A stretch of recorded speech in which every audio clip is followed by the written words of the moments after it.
자, 오늘 보신 말씀은요, 에베소서 5장 11절부터 14절까지 갑니다. 에베소서 5장 11절부터 14절 신약성경 315쪽쯤에 있습니다. 자, 너희는 이렇게 가죠. 시작. 너희는 열매 없는 어둠의 일에 참여하지 말고 은밀히 행하는 것들은 말하기도 부끄러운 것들이라. 그러나 책망을 받는 모든 것은 빛으로 말미암아 드러나나니 드러나는 것마다 빛이니라. 그러므로 이르시기를 잠자는 자여 깨어서 죽은 자들 가운데서 일어나라. 그리스도께서 너에게 비추이시리라 하셨느니라. 사람이 어둠으로 살 수도 있고 빛으로도 살 수 있는데 아무나 빛이 되는 건 아닙니다. 14절에 그리스도께서 너에게 비추이시리라. 그러니까 빛 되신 그리스도께서 우리에게 당신의 빛을 비추실 때 이 어둠으로 살아가다가 이 빛으로 변화되게 되는 거죠. 그러니까 예수님을 믿고 이 하나님의 영을 선물로 받는다고 하는 것은 본질의 변화예요. 본질의 변화. 비유하자면 평생 개구리로 살았는데 갑자기 하늘을 날 수 있는 백조로 변화된 거라 할까? 그런 수준의 변화라고 볼 수 있습니다. 그러니까 이거는 인간이 스스로의 힘으로는 만들어낼 수가 없는 변화예요. 사람이 노력해가지고 날개 만들어요? 등에서 날개 나오게 할 수 있어요? 못하잖아요. 그래서 이런 것들은 창조주요 구속주이신 우리 하나님과 예수님과 성령 하나님의 권능이 그 사람에게 임할 때 이제 이런 변화가 생겨나는 거죠. 사실 우리가 영적으로 어둠 가운데 태어났고 어둠 속에 살았기 때문에 참 이 어둠의 일을 버리기가 쉽지가 않아요. 너무 익숙하니까. 그런데 너희는 이제 빛의 자녀가 됐으니까 그렇게 하지 마라 하시는 말씀을 주시는 거죠. 여러분, 우리 자신에게 일어난 이 영적인 본질의 변화가 우리 자신의 힘으로 되지 않은 것처럼 우리 본질에 어울리는 생각과 말과 행동의 변화도 역시 사실은 자기 힘만으로는 안 되는 거예요. 계속해서 빛 되신 우리 예수님께로부터 빛을 계속 받아야 그게 이제 가능하게 되는 거거든요. 태양열로 전기를 충전하는 시스템이 있죠. 그 태양의 빛이 강렬하게 비출수록 또 오래 비출수록 이 전기가 많이 또 이렇게 빨리 충전이 되는 것과 비슷한 이치입니다. 얼마나 태양 같으신 우리 예수님의 빛을 많이 받아들이고 강렬하게 받아들이느냐에 따라서 그 사람의 변화의 정도가 이제 달라지게 되는 거죠.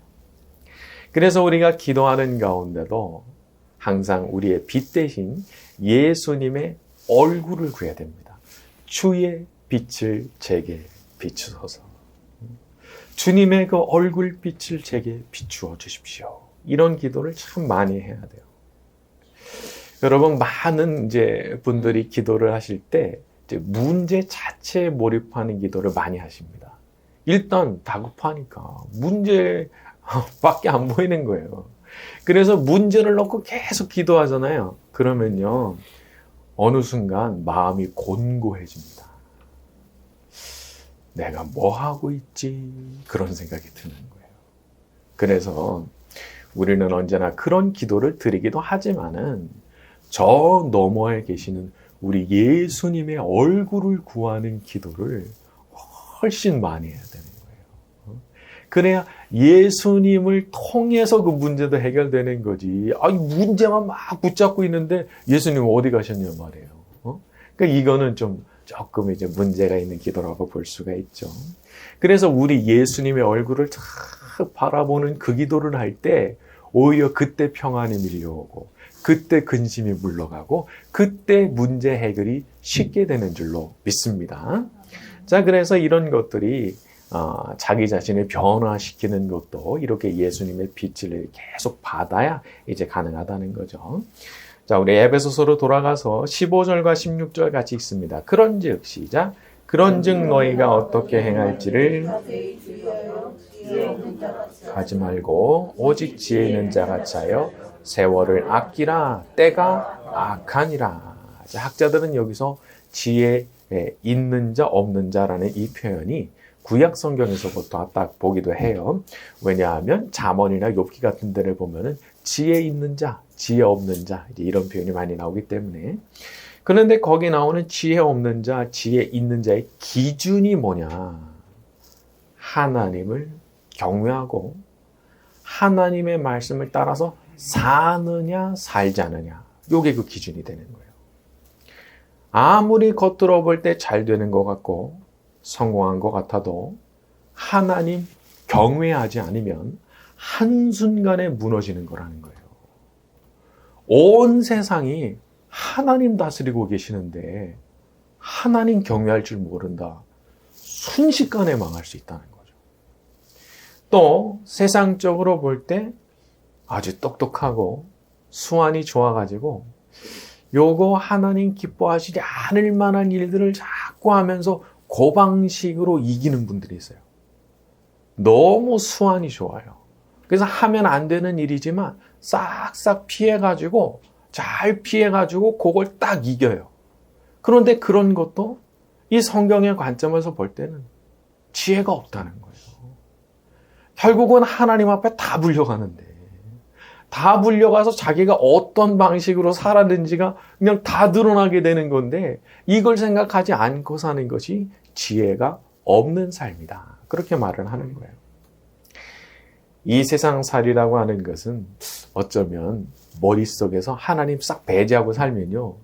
뭐든지 하고 살 수 있는 세상 아닌가 그런 생각 들어요. 잡히지만 않으면.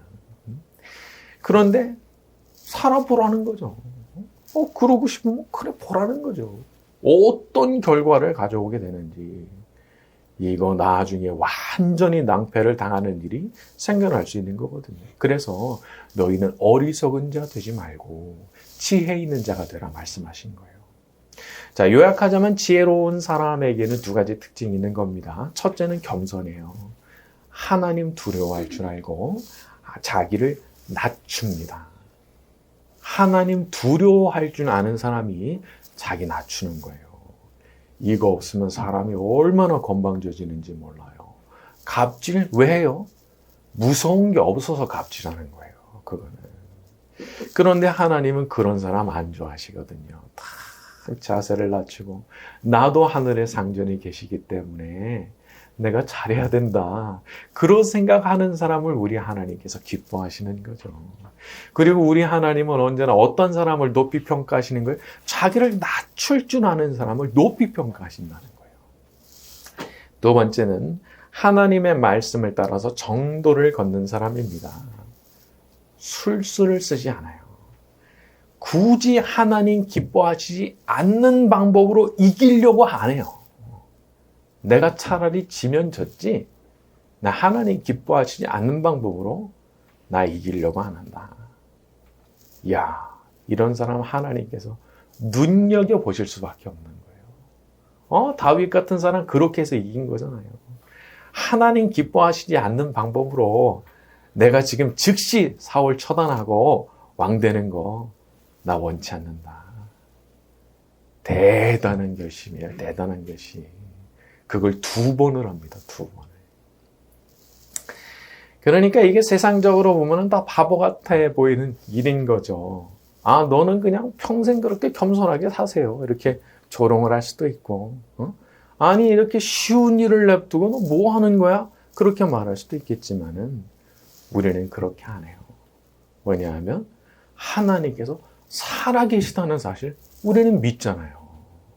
우리는 하나님께서 살아계시다는 걸 믿잖아요. 그래서 그렇게 안 하는 거예요. 성경을 보세요. 그리고 지나온 세월을 한번 쫙 돌이켜보세요. 하나님께서 말도 안 되는 방법으로 나를 지켜주시고 보호도 해주시고 건져주신 일 얼마나 많냐 말이에요. 지나온 세월을 돌이켜보면 하나님의 존재하심을 인정하지 않을 수가 없는 거예요. 말도 안 되는 방법으로 상상도 못한 방법으로 나를 다 건져주신 거, 나를 도와주신 거 너무 분명하단 말이에요. 그러니까 이거 믿고 가는 거예요. 하나님 살아계시다. 그러니까 내가 하나님 경외하면서 살고 그리고 내가 다른 술수 쓰지 않는다. 그렇게 해도 되는 거예요. 아수르의 사내립이 쳐들어왔을 때 히스기야가 그날 기도를 합니다. 너무 애통하게 기도를 하죠. 근데 그날 밤에 하늘에서 천사가 내려와서 18만 5천 명을 다 죽여버립니다. 놀라운 일이죠. 그날 무슨 일이 어떻게 벌어졌는지 구체적으로는 몰라요. 근데 아무튼 그날 밤에 그냥 다 끝내버린 거예요. 이게 전능하신 하나님께서 역사하실 때 그런 일이 나타나는 거니까 괜찮다. 나는 술수 같은 거 안 쓴다. 딱 이렇게 가는 거죠. 자, 우리 하나님께서 기뻐하시면 그런 일들이 우리에게도 나타나게 될 줄로 믿습니다. 자, 또 16절에 보니까 세월을 아끼라 말씀을 했어요. 여기 아끼라라고 번역이 된 단어는 원래 사버린다. 싹 다 사버리는 것을 의미하는 단어예요. 그래서 여기에서부터 이제 아끼라 이제 그런 의미가 도출된다. 그렇게 볼 수 있죠. 그러니까 뭔가 기회를 놓치지 말아라. 손바닥에서 물이 줄줄 새 나가는 것처럼 그렇게 세월을 그렇게 두지 말아라 말씀하는 거예요. 사람의 인생은 하다 보면은 지나가는 것 같아요.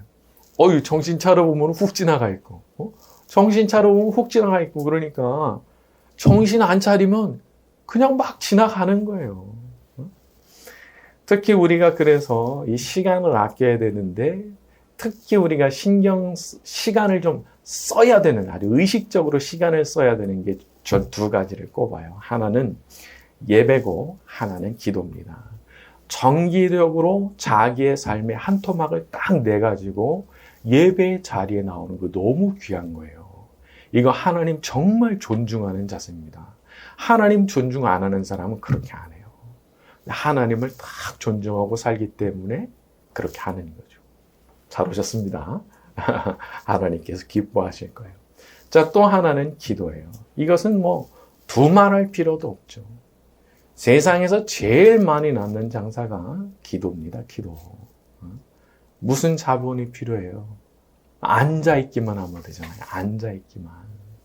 제가 하나님 앞에 너무 감사드리는 거는 내가 막 목이 터져라 그렇게 기도를 못할 때가 있잖아요. 그렇게 기도가 안 될 때가 있잖아요. 근데 그냥 그 자리에 가서 앉아만 있어도 말이죠. 앉아만 있어도 그거를 기도로 쳐주시더라고요. 이거 검증된 겁니다. 예.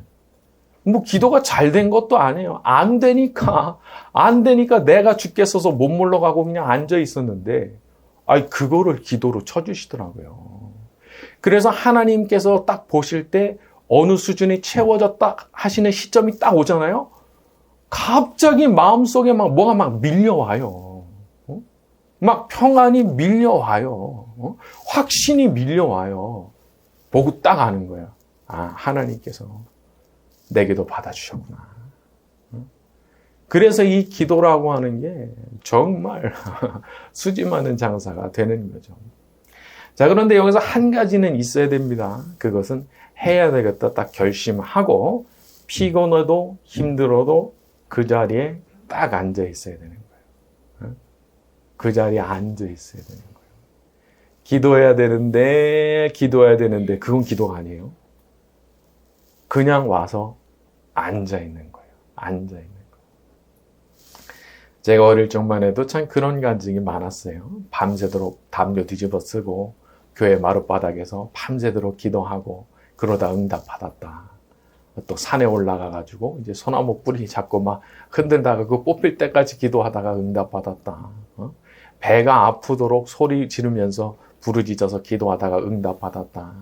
그런 거 참 많았던 거예요. 여기서 공통적인 게 뭐냐? 정성입니다. 정성. 여러분 밤새서 기도하는 거 쉬워요? 소나무 뿌리 뽑는 거 쉬워요? 배가 아프도록 부르짖는 거 쉬워요? 쉽지 않아요. 그래서 하나님께서 그걸 귀하게 보시는 거예요. 그래서 그런 자기의 정성을 보여드릴 때 하나님께서 마음에 감동하시고 응답을 내려주시는 거죠. 기도에는요, 비례의 법칙이 있더라고요.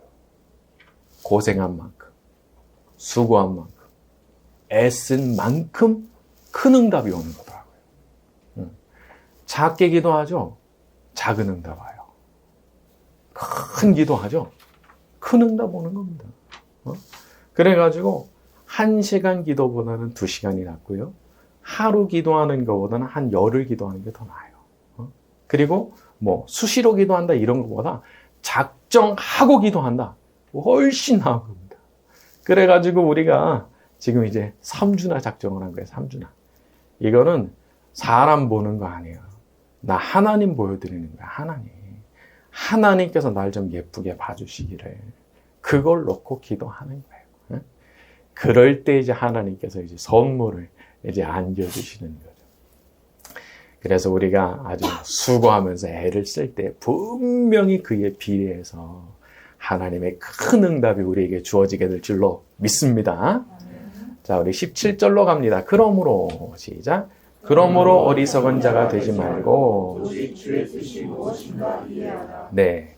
자, 어리석은 자가 되지 말라 말씀했죠. 자, 이 어리석은 자라고 하는 게 누구냐? 학자마다 의견이 좀 갈리지만은 저는 이것을 주의 뜻이 무엇인가를 이해하지 않으려고 하는 사람이다. 그렇게 봅니다. 사람이 이제 자기 삶에만 매몰이 되면 주님의 뜻을 구하지 않아요. 내 것만 보이기 때문에. 그런데 그렇게 살지 말라는 거죠. 자, 그렇게 살면 안 된 일이지만 상이 없는 거예요. 너 평생 뭐 하다 왔느냐 말씀하시면 아이고 제가 제일 열심히 하다가 왔습니다. 그러면 이거는 책망받게 되는 거예요. 네 일 열심히 하다 왔다고? 너는 청직인데? 내가 너한테 인생 맡긴 건데? 와, 이건 어떻게 해야 되는 거죠? 그래서 하나님께서 우리의 삶이 끝나면 결산을 하신단 말이에요. 결산. 그러니까 이게 주의 뜻이 무엇입니까? 라고 하는 질문을 할 줄 알아야 돼요. 진짜 영적인 성장이 뭘까요? 한참은 점프를 하는 어떤 성숙이 뭘까요? 여러분, 여기 답이 있는 거예요. 뭘 많이 한 것 같아도 그 관점 자체가 내 인생, 내 인생, 내 인생 이러면 아직 이게 도약이 안 된 거예요. 진짜 도약을 이루게 되면 관점이 딱 달라집니다. 이제부터 어떤 생각이 드느냐. 주님께서 뭔가를 지금 하시고 싶어 하시는데 내가 그거를 이렇게 좀 이루시는데 내가 좀 쓰임을 받았으면 좋겠다. 그 생각을 하는 거예요. 그래서 뭘 하길 원하십니까? 제가 준비되어 있으니까 하나님 제가 뭘 하길 원하십니까? 여기로 가게 되면 사실상 한 번에 점프가 확 일어난 거예요. 그러니까 이게 얼마나 어려운 건지 몰라요. 제가 제자 훈련도 많이 해보고 제가 1:1 양육팀장도 하고 많이 했잖아요. 그럼 이 점프는 여기서 걸려 넘어지는 분들이 너무 많아요. 그런데 이게 딱 올라가는 그 순간 완전히 달라지는 거거든요. 이게 인간의 본성하고 굉장히 다릅니다. 사람은 언제나 내게 중요한 거예요. 이게 너무 자연스러운 거예요. 근데 여기에서 이게 달라져서 딱 올라갔을 때 이제 비로소 사역반, 제자반 그런 거 있잖아요. 진짜 사역반은 여기서 시작되는 거예요. 그 관점이 달라지는 것부터. 그래서 그때부터는 하나님만 보이는 거예요. 하나님만. 여러분 이렇게 섬기고 주님의 뜻을 받드는 일을 할 때도 좌우가 보이잖아요. 이거 끝까지 순종 어렵습니다. 사람이 보람을 느낄 수도 있고 보람을 느끼지 못할 때도 있거든요. 그럼 보람을 느끼지 못할 때 그냥 다 관둬버릴 거예요? 그거는 신실한 청직의 자세가 아닌 거예요. 딱 요렇게 보고 가는 거예요. 주님과 내 사이가 요렇게 붙어 있는 거예요. 이게 멀어지면 안 돼요. 멀어지면 딴 데 보여요. 여기 보이고 저기 보여요. 그러면 충성 못해요. 순종 못하는 거더라고요. 그냥 이렇게 가서 달라붙는 거예요. 저는 주님만 보고 갑니다. 이게 사도 바울의 삶이었더라고요. 초대교회 우리 성도들의 삶이 그런 거였더라고요. 뭐 대단한 거 해줍니까? 교회 왔을 때. 초대교회 성도들 교회 오면 죽을 수도 있어요. 근데 그렇게 했던 이유가 뭐예요? 주님만 본 거예요. 주님만 보고. 여기에 특별한 은혜가 있는 거죠. 특별한 은혜. 그리고 그런 사람들을 위해서 우리 하나님께서 준비하고 계신 게 이제 너무 많은 거죠. 항상 그렇게 순종하며 주님께 충성하며 살아가는 저와 여러분이 되기를 예수님의 이름으로 축원합니다.